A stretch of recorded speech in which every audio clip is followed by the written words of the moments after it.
Nii, tere hommikust sulle. Tervitused jälle siit metsa vahelt. Ma natukene jätkan selle nartsissismi teemal, sellepärast et see on praegu viimasel ajal väga palju üleval, aga ma jätkan sealt hoopis teiselt poolelt. See, kes selle nartsissismiga kokku saab ja mida seal siis hakata vaatama ja ennast uurima. Kui me tõmbame endale ligi neid nartsissistlikke inimesi, siis on meis midagi sellist, mis annab selleks põhjust ja seda põhjust oleks vaja nüüd hakata uurima. Et see põhjus on see, et kunagi on olnud mul võib-olla kogemus sellega, et minu elus on olnud nartsissistlik inimene ja võib-olla isegi lapsepõlves. Ja mida ma olen kõige enam märganud, kõige keerulisemad juhtumid ongi seal, kus on olnud nartsissistlik lapsevanem ja me oleme õppinud selle käitumise enda jaoks väga selgeks.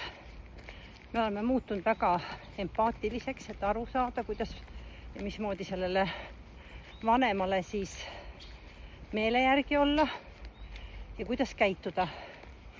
Ja tavaliselt need inimesed on suhteliselt empaatilised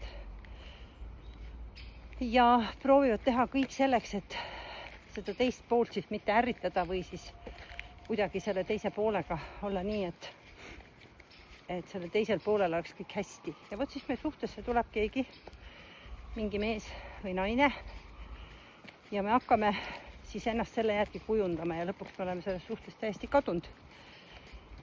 Sest me oleme selle teise inimese tõstnud väga kõrgele ja kõik tema vajadused samamoodi, ükskõik siis, kas ta on ametiredelilt tahtnud ronida või mingil muul viisil oleme teda siis nagu üles tõstnud. Ja me laseme endaga käituda selliselt, et mis tegelikult tavasuhtes ei ole loomulik.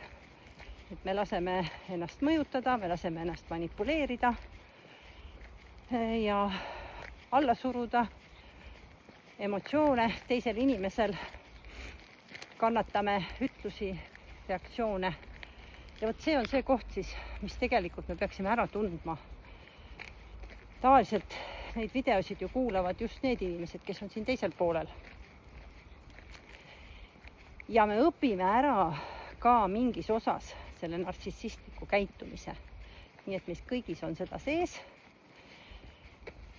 Ja see on ka hea lõpuks tuvastada, kuid kõigepealt esimene samm on see, et aru saada üldse, et kus see tuleb minu süsteemi sisse.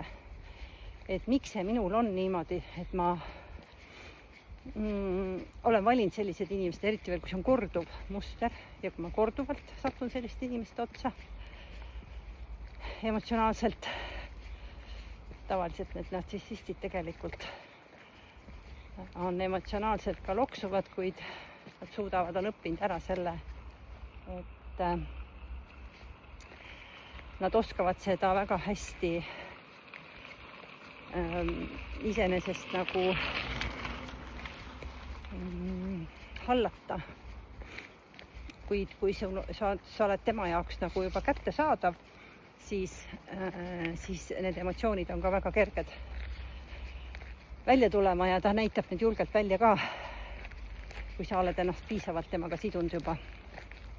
Nii et ühesõnaga, punkt 1 on see, et aru saada. Punkt 2 on see, et kuna teine pool on ohvri rollis, on vaja sealt ohvri rollist välja tulla. Ja võt see on kõige keerulisem koht. Sellepärast, et me oleme selles kohas nii tugevalt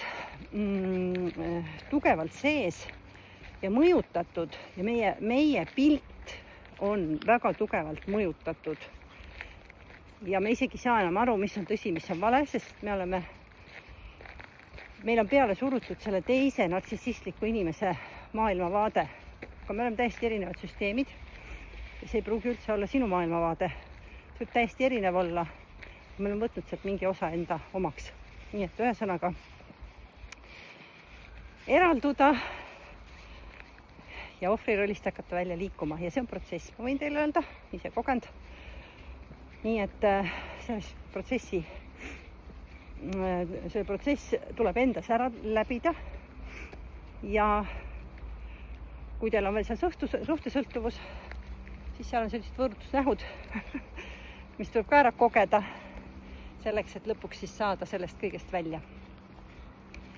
Ja kui sa soovid rohkem selle kohta informatsiooni, siis võid tulla minu juurde nõustamisele, nii et või ka mõnda koolitust võtta.